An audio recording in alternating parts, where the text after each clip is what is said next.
Touchdown, Penn State! The Nittany Lions in overtime win it! There he goes! He is gone! 30, 20, 15, 10, 5! Touchdown, Penn State! Intercepted!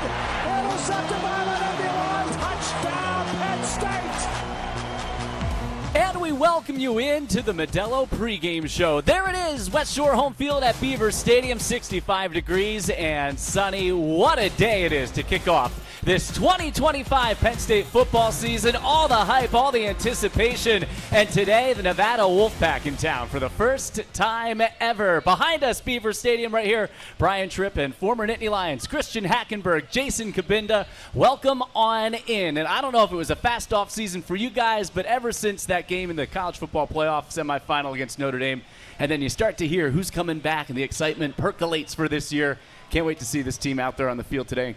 So exciting to be back here with you guys to talk a little Penn State football.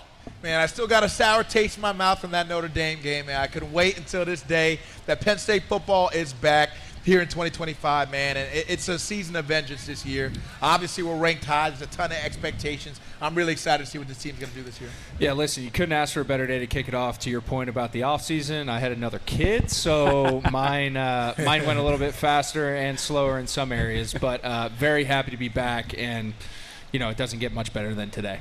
Yeah, this is a Penn State team that won 13 games last year for the first time in program history. 13-3. Nevada coming off a 3-10 year last year, 0-7 in the Mountain West. Here's what's coming up on today's show. We will hear from Penn State defensive coordinator Jim Knowles, offensive coordinator Andy Kotelnicki, and also take a look back at the 1982 national championship season. Hear from Todd Blackledge after that game, all exclusively coming up here on the pregame show as we tee up one of the most anticipated Penn State football seasons in the last couple of decades. Look, it's Penn State. There's always expectations. There's always hype. You guys know that better than anyone. There's always pressure to win here at Penn State. But what this group brings back, I'd say unprecedented almost, what the expectation is going into this year, especially looking at the blueprint of the last 2 years of what Michigan and Ohio State have done.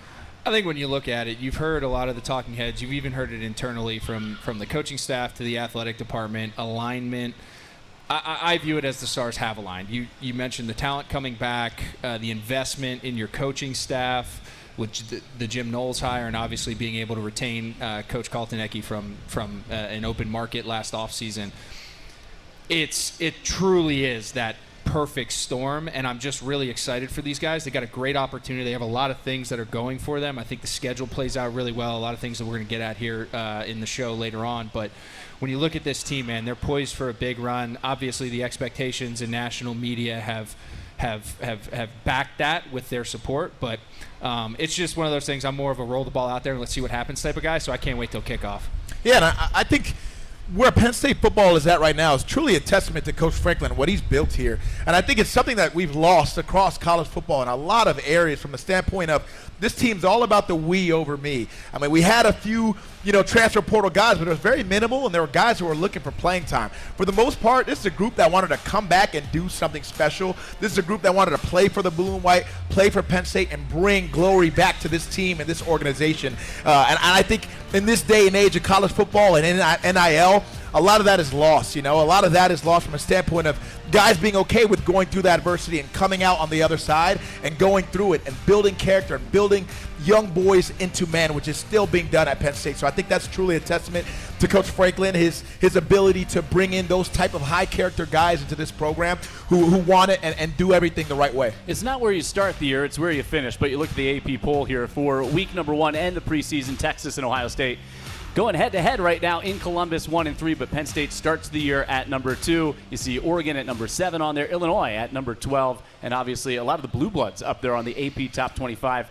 to start this 2025 season. Yeah, man, for me, peeling it back, taking the Penn State lean here out of it, you love to see a Top 25 slate look like that. As you mentioned, it's good for college football.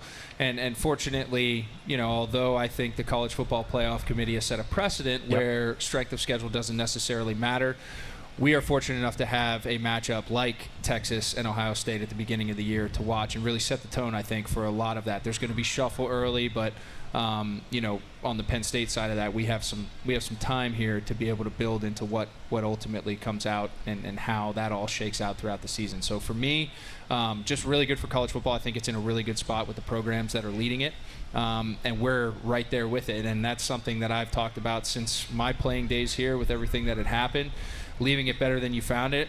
Subsequently, class after class, Jason being one of them, I think has done that. And I can sit here happily looking at that preseason poll ranking and say, like, hey, this is where this program belongs. So really excited for the guys and the opportunity they have. A lot of the key nucleus players coming back as we take a look at the players that have lost, the program has lost and departed, and the key returnees on that one side. Drew Aller, the running back duo, Zane Durant, you could add to that list, and Dennis Sutton, the entire offensive line. But you still have to replace guys like Abdul Carter, Tyler Warren, KJ Winston, and Kobe King, a linebacker. But really, in college football, as we started the show talking about, unprecedented to bring back that much of a key nucleus and players that had a chance to go to the next level and go to the NFL. But they're coming back with a chip on their shoulder, and it's not something, I think, to prove to the outside, but they've talked about proving it to themselves that they're right, that this is a team that can get over that hump and do it in the regular season against an Oregon and against an Ohio State, and then in the college football playoff to finally break through. They won 2 college football playoff games last year, but you have that sour taste in your mouth, Jason, that you talked about with Notre Dame, and maybe to beat a blue blood at the end of the season and get all the way to the national championship. Yeah, and I think one of the biggest retentions on that list, on that graphic, that kind of stands out to me is the offensive line. I know we're going to go into that later on, but man, when you have the type of quarterback that we have, the type of running back duo that we have, to be able to retain those guys, that front 5, 4 seniors, 1 sophomore, and Cooper Cousins, and for them to have that chemistry together, those snaps played together, that's really, really huge. Because as we know in football, in this game, it all starts in the trenches. It all starts up front. So I expect this team to be a big, physical team. If you look at that offensive line, like, they passed the eye test. They look like NFL guys when you just look at them across the board. So excited about that unit. Well, let me ask you this. That 2016 team that went on to win the Big Ten championship that you were a part of, in a lot of ways it was a surprise, right? You drop a game at Pitt early in the year, and you see things start to come together. Obviously, the blocked field goal against Ohio State, and you go on this unprecedented run the rest of the year and end up winning the Big Ten. Then 2017, 2018, being in locker rooms that then have the expectation. What's it like for this group this year, where a lot of people on the outside are saying it is national championship or bust, because Penn State's going to have a target on its back every week? Yeah, I think the biggest thing with this year is just the confidence and the belief that this team is going to have in themselves. As you mentioned in 2016, maybe in the beginning of that year we weren't really sure, and that Ohio State game kind of confirmed it for us. This team this year, they're going to go through their trials and tribulations, but they're going to have a game or two that really confirms their identity, really confirms who they are. It makes them believe in themselves that much better and have an actual result that shows it. And hopefully that can launch them into, a really long winning streak and allow them to put themselves in a position to be in the playoffs at the end of the year. Yeah, I think when you look at this, and going back to the main point of like key departures, right, and I think this will feed into the question you just asked, is you want that to happen, right? You want to have highlighted guys that are leaving, but then you also want to have a feeder system and a developmental side of the program where that's no longer a question. You look at the programs that have done it in recent memory, Alabama, they're losing 4 or 5 first, second, third round picks every single year, but then the fan base and the national media isn't thinking, well, can they reload, right? And that goes back to a certain fulcrum point. And when I said the stars have aligned for this program at this point, the returning group has a chance to, I think, really start changing the narrative around this program. And Coach Franklin's talked about it a lot, about the habits and the expectations internally. This group has a really good chance to start doing that by getting over that proverbial hump. But then I think what you're going to see is this ripple effect. The younger guys are going to see how they went about their business, how they carried out certain things, whether it's preparation, the expectations, and all of a sudden this starts becoming memory. But the only way you do that is by slowly chipping away at it. And it's been a process up until this point, but I think that this year, again, is the year when you talk about athletic department alignment, narrative from the media, what you have internally, because at the end of the day, it does come down to the Jimmies and Joes, right? You can shape this however you want to shape it. The guys on the field make the plays. You can coach it how you want to coach it. So they got a great advantage across the rest of the slate in the country from that standpoint. So ultimately, it's going to be up to them to do it, but I really do think that this whole season is a turning point for the program, and if they can take advantage of it, I think it'll put us in a really good position moving forward for years to come. And that may have started to happen last December, last January, and Jason talked about games where you start to learn about this team and you find out what the identity is. And it's been talked about, but that 2025 Penn State football schedule, you start here with your 3 non-conference games and then a bye week before the big whiteout game against Oregon, a rematch of the Big Ten championship from last year. Here at home at West Shore home field at Beaver Stadium on the 27th of September. Obviously, the game at Ohio State looms large to start November in Columbus, Nebraska on there as well. We spotlight Oregon at Ohio State and Nebraska. I also look at Iowa, Indiana here at Beaver Stadium. There's some games in conference there that really will define what this team can do, and obviously everyone already has circled the games against Oregon and Ohio State. Yeah, I mean, for me, when you look at it, and like I said, again, stars aligning, Coach Franklin mentioned this in his presser, but these 3 games to start the year are really good, I think, for this team, where you do have those key departures, you have some newness with coordinators and thought processes.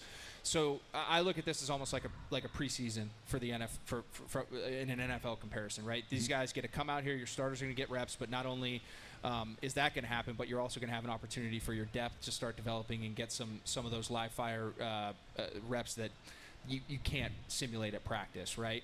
Yeah. And then to your point, for me, when you look at the rest of that schedule, obviously the big one against Oregon, but I think Iowa's a sneaky one. They always seem to be a giant slayer sometime in that middle of the season type of time frame. They've done it historically, so I think that's one to watch. And obviously playing a Kinnick's that's a challenge within itself. No doubt. And then, for me, I think the real one is Nebraska. This Nebraska team, when you look at their schedule and where they can be at that point in time in the season, that could be a top 10, top 15 matchup if they handle business. I think that's a real sneaky one to be paying attention to. We want to get into Penn State's quarterback and Drew Aller, but before we went live here today, you were telling us a pretty good story about Dylan Raiola, the Nebraska quarterback. You had a chance to see him in training, right, all the way back in high school? So I worked with I worked with the trainer that trains him and Pat Mahomes, and I'm a big believer in what he does. Yeah. And I think Nebraska has been, even going back to Frost before Rowley took over there, they've had a lot of the pieces, and you look at how they've lost games, it's been very small margins of error, a lot of times self-inflicted wounds. So hopefully Rowley can come in there and inject some of that program stability that he did at like a Baylor previously, and kind of raise the standard of expectations in terms of how they do business. And I think it's a dangerous thing. It's not necessarily ever been a question of talent up there. It's been about how can we not hurt ourselves here when we need to win games. And when you have a trigger man like that, it helps solve a lot of problems. If you got a good quarterback in college football, you can win a lot of games. Yeah, and that won't be a problem here this year with Drew Aller entering his 3rd season as the starting quarterback. So where does he keep improving year to year? James Franklin earlier this week discussed the improvements his quarterback made during the course of the last few months.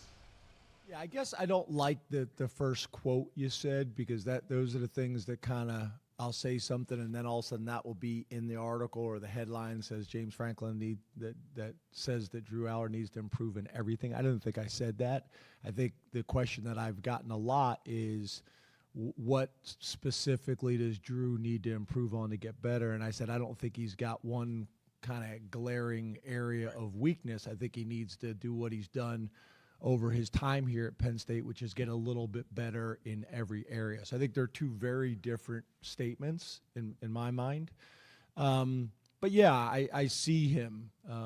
His body has changed. He's more athletic. He's faster. He's more explosive. He's done that every single year since he's gotten here. Same thing from a leadership standpoint. He's gotten a stronger and stronger voice. And more comfortable doing that. I think most guys in year one, they don't necessarily come in doing that. They just want to focus on doing their jobs. I think that's a natural evolution. In terms of completion percentage and touchdown to interception ratio, he's been as good as anybody in the country in those areas, and really in Penn State's history. He's part of those arguments. So he's just kind of kept chipping away at it. I think a big thing for him and us this year is building the chemistry with the receiver and tight end group. So whether that is Khalil and Luke and Rapp, or whether that is the freshman wideouts that we just got on campus, or whether that's the year 2 guys, or whether that is obviously the transfers, at the wide receiver position that we brought in as well, building that chemistry. That tees it up perfectly for our quarterback, Christian Hackenberg. And Drew, the touchdown interception ratio has been there. Look at some of his numbers, including his games against Ohio State, Notre Dame, right? There's going to be pressure on him in those bigger games. The guy almost has done it all to this point in college football, and that's just his passing stats, has done it on the ground as well. What is the ceiling? Where do you want to see him take the next step, Christian, here in his senior year? Yeah, so I want to touch on Coach Franklin's points there, too. I think it's very important to understand, and I think it's fair for him to come out. I'm happy he came out and defended some of that stuff, because I did see the narrative kind of going off the rails a little bit. But when you look at it, when you come into a college football program, you're trying to build the car, right? And you see incremental growth in areas faster, right? When here's the frame, now here's the body, and then the engine goes here. Like, you see that. It's much easier to track and look at. And then, of course, in the game of college football, whether you're a coach, a player, you're always trying to get better. So there hits a point when the incremental growth starts to shrink, and it's more finer tweaks, right? And I think Drew's at that position where the car is built, the engine's in there. Now we're just trying to tune certain things. And I thought Coach did a great job of outlining it. It's timing with your teammates. It's probably gaining trust with your teammates, your younger guys, stepping into that leadership role. And he's had ample opportunities to do that. And Drew's no longer the young guy.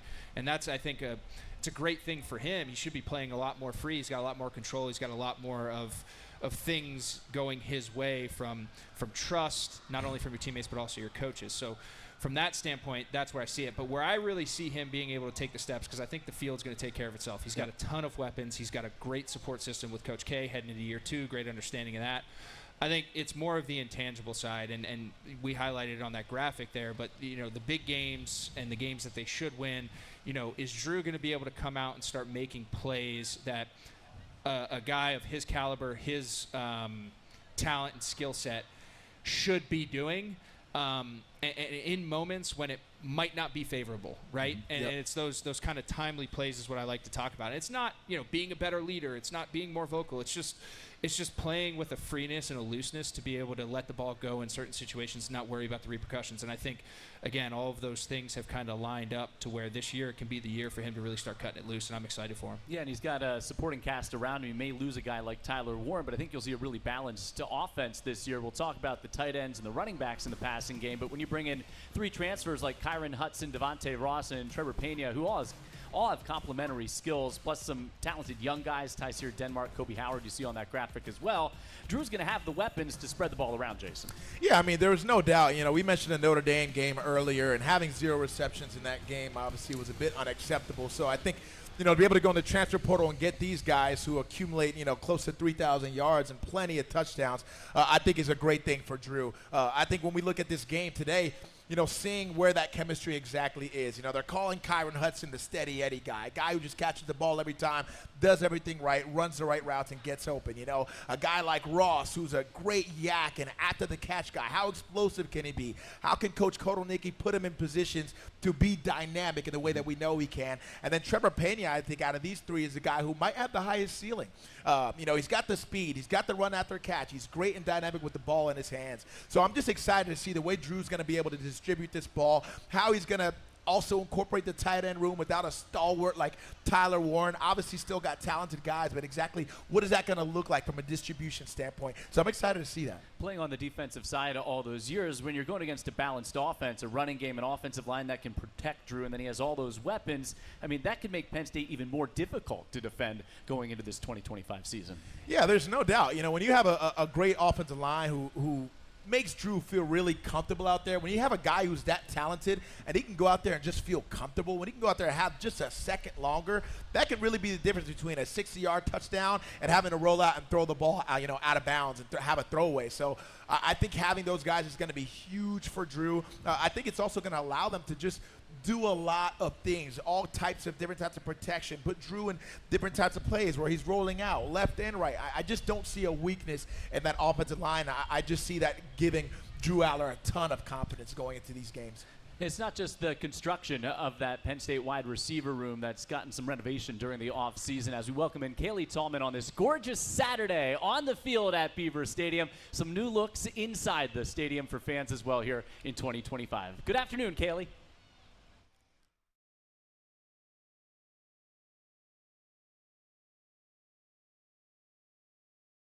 Changes as well. We are right now in the middle of a $700 million renovation to Beaver Stadium that's going to be completed in the 2027 year. And let me tell you, when it's done, it's going to be incredible in here. They're going to add some more premium seating. We've got more concessions and restrooms coming in. It's going to have year-round functionality, which is going to be crucial when it comes to that Penn State hockey game coming up here on January 31st against Michigan State.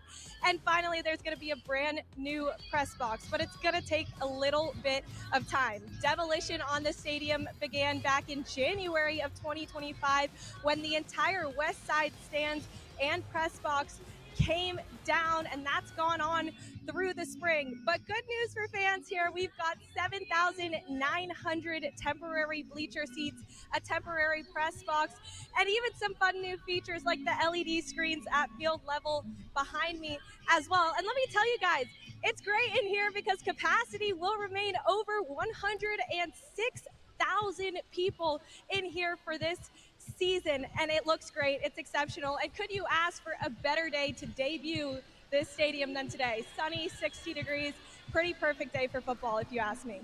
Yeah, there's nothing better than that. Being in Happy Valley on a late August Saturday and you're getting this type of weather, it screams college football. Great stuff, Kaylee, and we look forward to seeing everyone inside the stadium throughout the course of the year. I don't know if you guys have had a chance to be in there yet, and I know James Franklin talked about it this week, but I was down there on the field for a couple of scrimmages in the stadium, and the way the bleachers start to lean out over the west side, it's intimidating. I think fans are going to be really, really surprised with what they see when they get into the stadium for the first time today.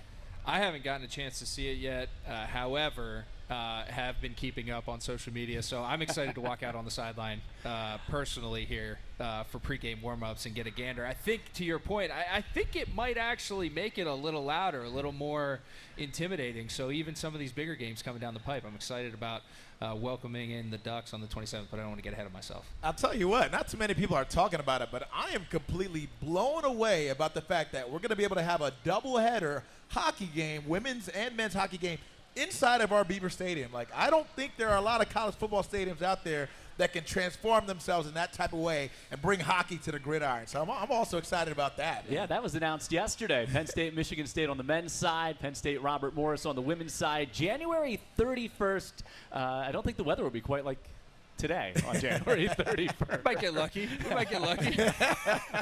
We've spent all the show so far talking about the offensive side of the football. Jim Knowles comes in from Ohio State, winning a national championship last year, the highest paid coordinator in all of college football, Penn State's new defensive coordinator, and I think you're just going to love the perspective that he gives us. I had a chance to chat with him a couple of weeks ago, and you'll love this. He's just like a mad scientist, a little bit of a professor when you get to talk with Jim Knowles. That's where delusional can really, and that's what I tell our players too, being delusional can really be a superpower, you know, because nothing's going to stop you, you know, and then you have to be willing to become the person that it takes to be able to hold a job of this magnitude with these responsibilities at a place that, you know, you admired since you were 6 years old, you know, and that you heard about growing up all the time. But if you have that laser focus, I think I did 1 year in the business world and you know, that really honed my focus in on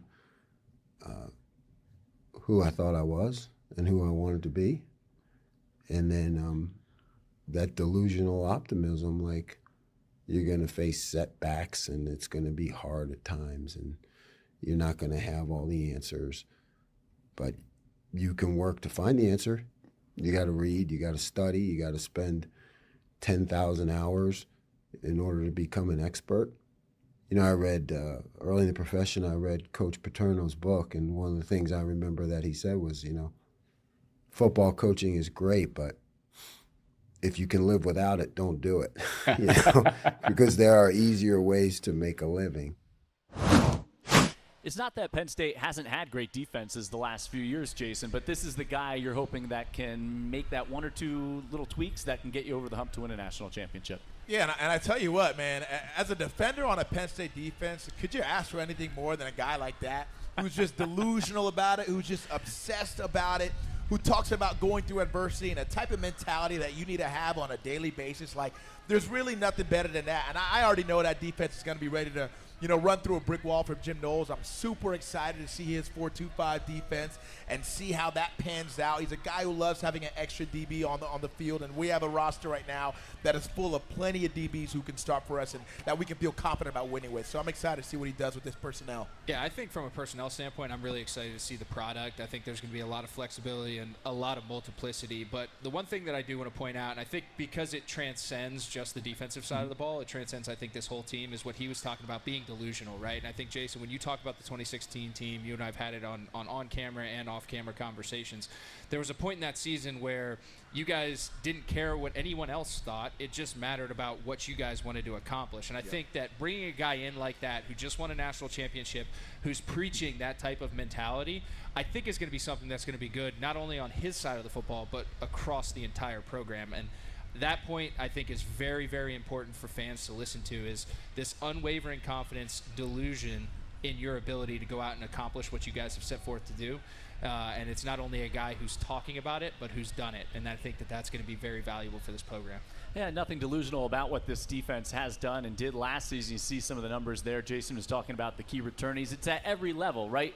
Maybe some questions about DN depth that we think may have been answered in camp, but we'll get to see for the first time. D-tackle depth, linebackers, but top to bottom, they have a chance for at least an All-Big Ten or an All-American selection at each level of that Penn State defense. Yeah, I mean, A.J. Harris and Zane Durant, both preseason All-American guys. We've seen Dom DeLuca make a ton of flashy plays at the linebacker position. We'll see which position he calls home this year, whether that's Mike, whether that's Will, whether he stays outside. We're going to see what exactly that looks like. But I think when you just look at this defense as a whole, obviously losing Abdul Carter, that production from a sack standpoint, is not easy to overcome. But I really do think that we have the players and also the defensive coordinator that's going to be able to put guys in the best positions to go out there, be athletic, make plays, and play fast, most importantly.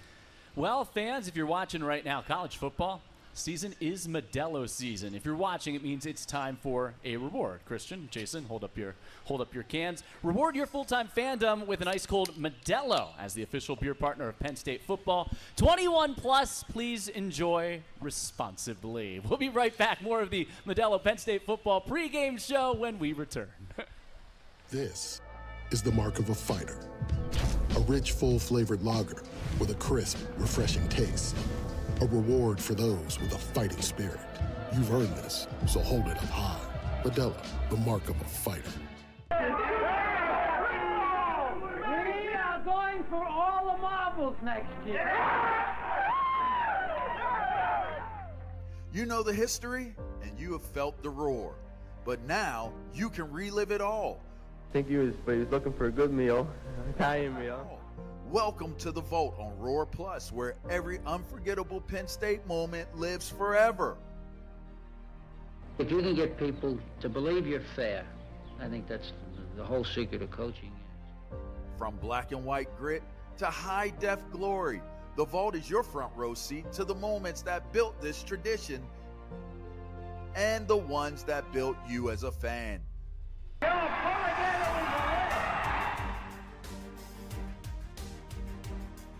It's not just history, it's Penn State history. And it's all right here at Roar Plus. The roar never stops.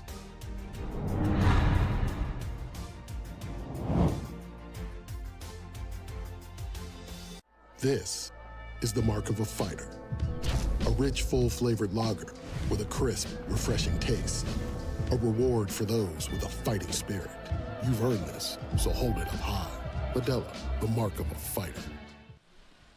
Welcome you back, Brian Tripp, Christian Hackenberg, Jason Kabinda. These two need no introduction on a gorgeous gorgeous August Saturday here outside of Beaver Stadium ahead of Penn State and Nevada season opener kicking off at 3:30. Thanks for being with us here on the pregame show presented by Modelo. We were talking defense. Let's switch back to the offensive side. We talked about Drew Aller, the skill position guys, but really I think the strength of this Penn State football team lies up front on that offensive line where you have 7, 8, 9 guys as this year goes on that really are the heart and soul of this Penn State offense. You could probably add a few more names to that graphic there as well, but this is a unit that they can really lean on even as maybe the weather turns and days aren't quite like this.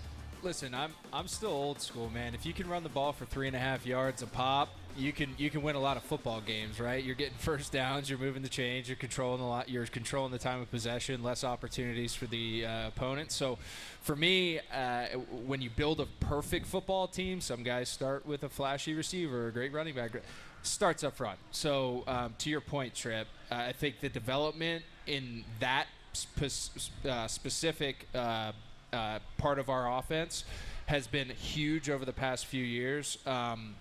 And realistically speaking, you know, I liken this team's offense to kind of the Andrew Luck Stanford offenses in the past, where you're going to have a dominant downhill kind of approach overall, but then subsequently we have so many other weapons and so many other ways we can beat you.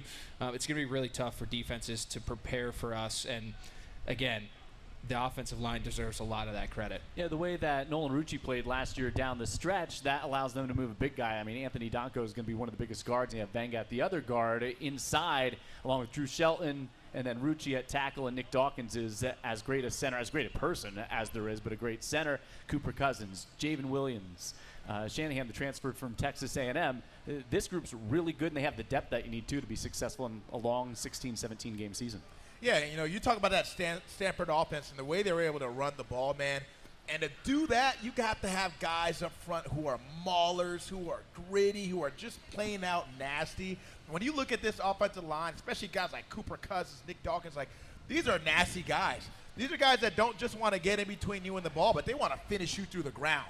And when you have those type of offensive linemen, that's the type of offensive lineman that really wears down on defenses, man. It might not happen, the big chunks might not happen in the first quarter and the second quarter, but as that game goes on and that D line, you start to hold on to those guys a second or two after the whistle each and every single play, that really wears you down, and that's when the explosives really come. So I think this offensive line is going to give this offense and Coach Kotelnicki a great opportunity to be very, very explosive, especially later on in the games and later on in the season. And you might not see Nicholas Singleton third, fourth quarter today, but you watch him, and that's when that 60-yard run comes in. And I'll tell you, fans, if there's one guy to watch, Katron Allen's a step or two quicker over the course of this offseason. Watch Katron Allen and Nicholas Singleton and their speed this year. Speaking of that offense, we heard from Jim Knowles on the defensive side. Complete opposite personality is on the offensive side. I had a chance to sit down a couple of weeks ago with offensive coordinator Andy Kotelnicki. So how do you make it work where there's one football to go around? Yeah, it's interesting. There's a lot of mouths to feed, right? So, and that's a great problem to have, right? And so I think it starts with, identifying who should get fed, right? Yeah. A lot of people think that, but being totally transparent with the players about there is only one piece of the pie. I actually show the guys, yearly.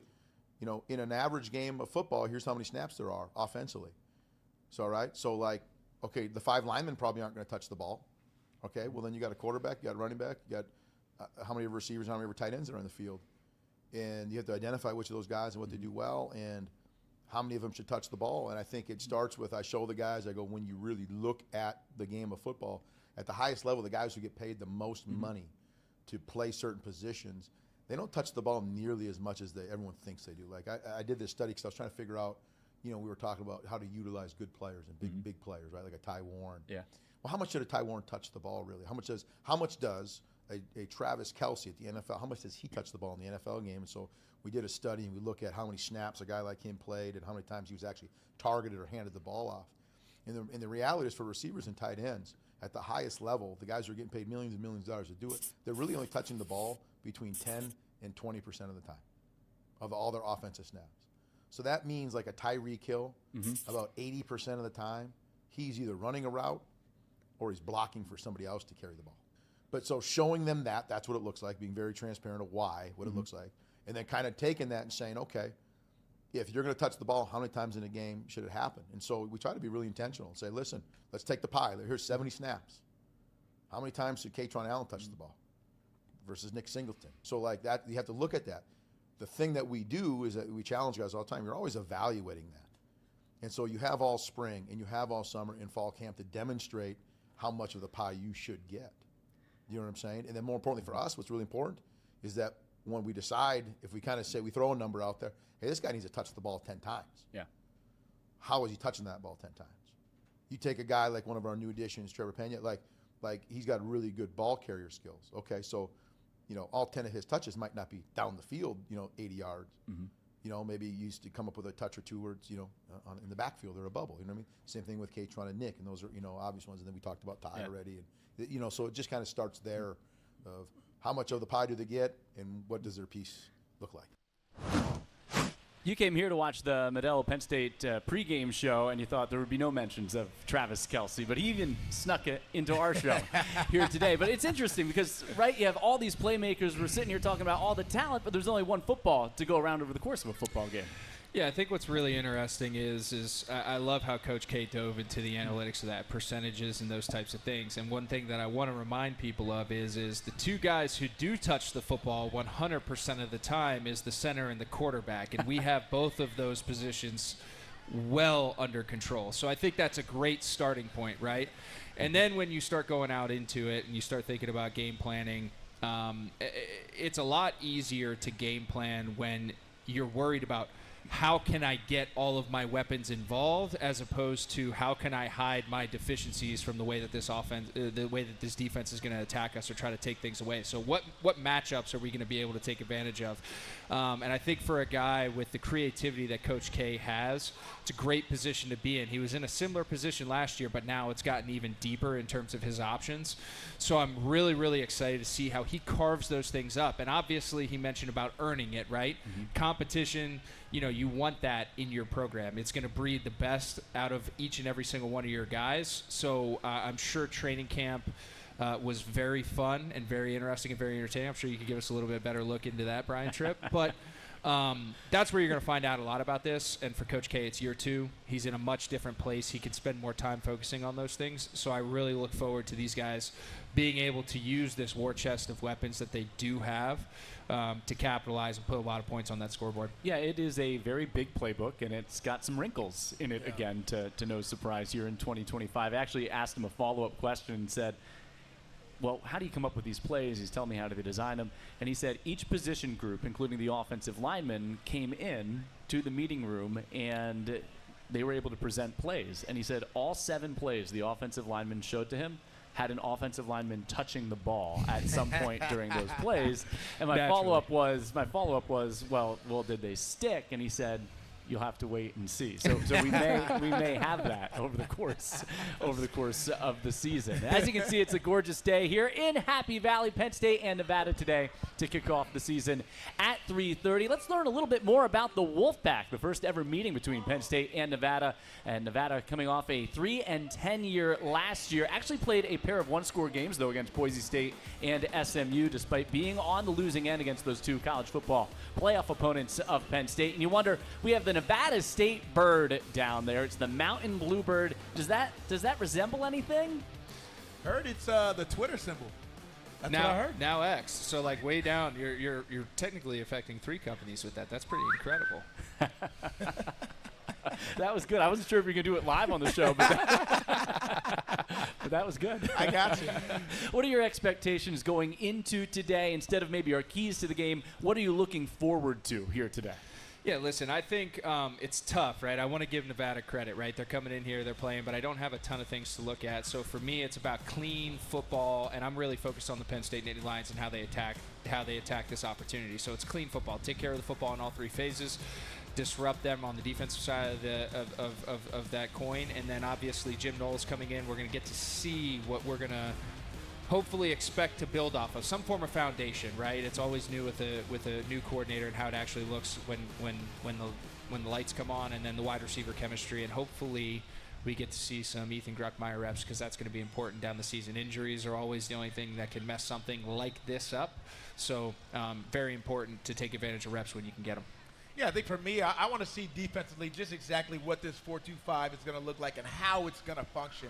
Now, I'll start with the linebackers. We talk about Dom DeLuca. We talk about Tony Rojas. I think Tony's going to take a significant leap in his production this year and really come into his own. But who wears the green dot? Who's going to be the Mike? Who's going to be the Will? Is there going to be a third linebacker involved at all in base formations or not? And then I want to look at the defensive backs. Now, it's a 4-2-5, so you have 5 DBs on the field.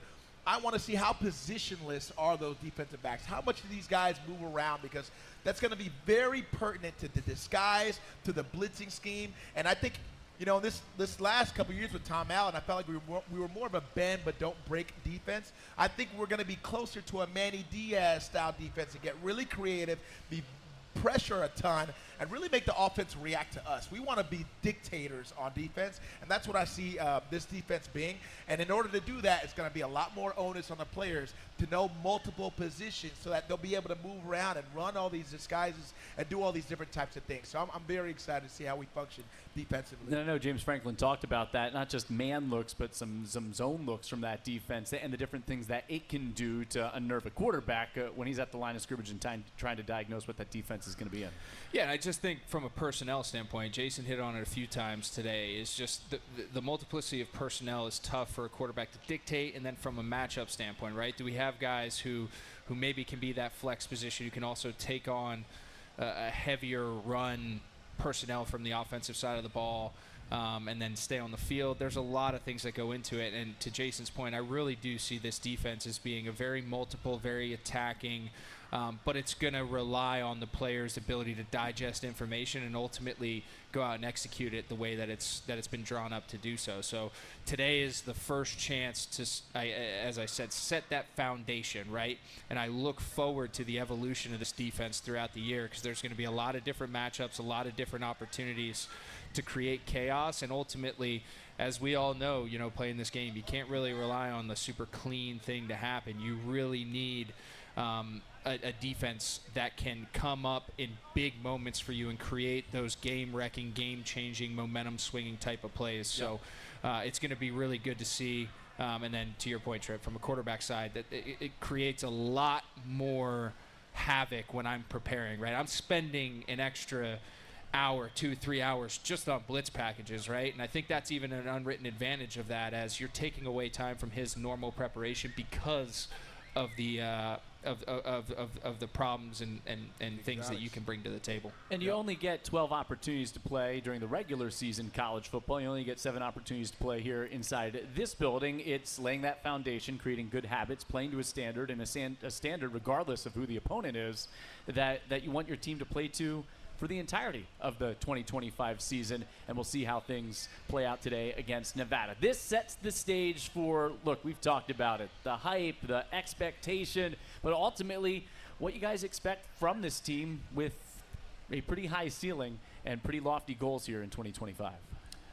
I mean, I think for me, I don't see why the main goal should not be the national championship, and I think one of the best things I love about this schedule, obviously we know the discourse about our team, about Coach Franklin, about not being able to win the big game, feeling like we had a soft schedule in the playoffs facing SMU and Boise State. Well, I think the best thing about this schedule is we get to figure that out nice and early with both Oregon and Ohio State, both rematches from last year, Big Ten Championship and regular season. That was a heartbreaking loss. They get to go out there and get revenge. And I promise you, these players, I've been there, I've been in their shoes. I know what it feels like to have that taste in your mouth from that team that beat you from that last year, to have to hold that throughout the entire offseason, and every single last rep, every single last sprint, every single last hill, it's paying off towards being on the other side of that coin when it comes to that next season. I know these guys are really foaming at the mouth to go and make sure that they have the right taste in their mouth after that game this year.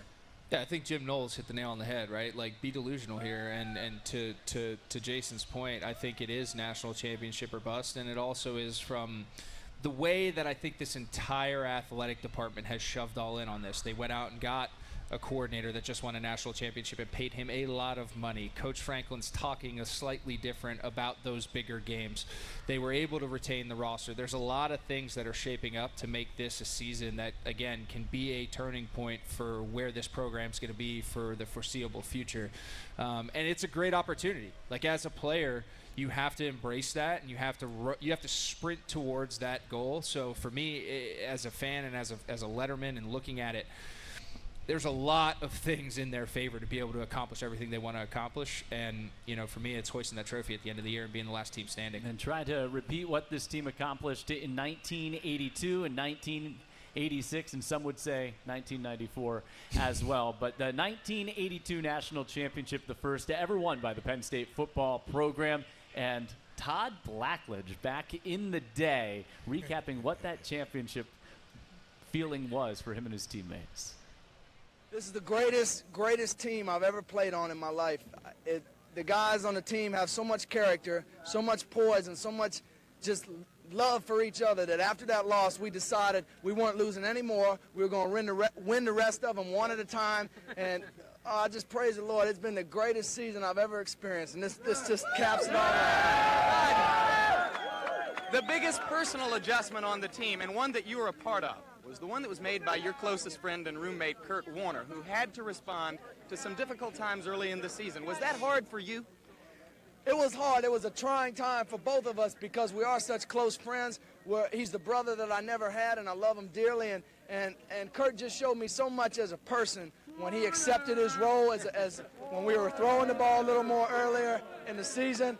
And he just came on, and he's the best running back in the country. There's no doubt about it. He's the best running back in the country. They may poke a little fun at him right now, but you know they love him for what he did today. Great game, Kurt. A lot of difficulty with the leg cramps, but you kept coming back. Sometimes you got to go all out. When it's the last game of the year and everything's on the line, you got to go play the best you can play. So. Motivation for you in going on the field with Herschel Walker? Yes, it was. Herschel's a great football player, and Georgia has a great team, and it was really a great challenge to play against Georgia and Herschel Walker. I'd like to say hello to my mother and tell her I'm all right. Hey, everybody says hello to their mother, Kurt. Kurt Warner and Todd Blackledge, I think you can get a sense of what the personality of this entire ball club is like. They're a very happy group right now, and we'll be back with the final word right after this.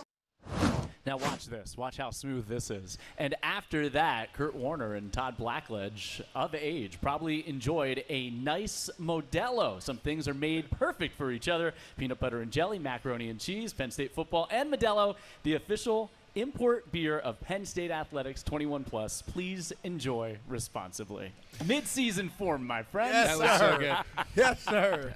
And Todd Blackledge, despite that interview, did go on to a prolific 30-plus year career as one of the lead analysts in all of college football. And that sets the scene perfect for today, right here. It sets us up to kick off what hopefully is another year that ends like that for Penn State football. No doubt. I'm excited. Kick it off. Let's go. All right, let's go. Let's do this thing. For Jason Kabinda, Christian Hackenberg, Brian Tripp, thanks for joining us here today. Same time, not same time. We have a noon kickoff next week, but we'll be back next week with another Penn State football pregame show presented by Modelo. Thanks so much for tuning in today. Enjoy the game. Penn State and Nevada, week number 1, coming up here in just a little bit. Get that place behind us. Thanks for tuning in. This is the mark of a fighter. A rich, full-flavored lager with a crisp, refreshing taste. A reward for those with a fighting spirit. You've earned this, so hold it up high. Modelo, the mark of a fighter. We are going for all the marbles next year. You know the history, and you have felt the roar. But now, you can relive it all. I think he was looking for a good meal, Italian meal. Welcome to the Vault on Roar Plus, where every unforgettable Penn State moment lives forever. If you can get people to believe you're fair, I think that's the whole secret of coaching. From black and white grit to high def glory, the Vault is your front row seat to the moments that built this tradition and the ones that built you as a fan.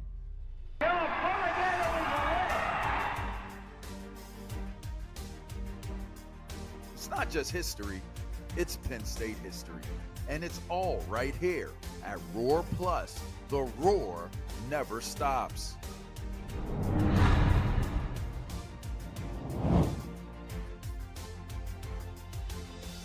This is the mark of a fighter. A rich, full-flavored lager with a crisp, refreshing taste.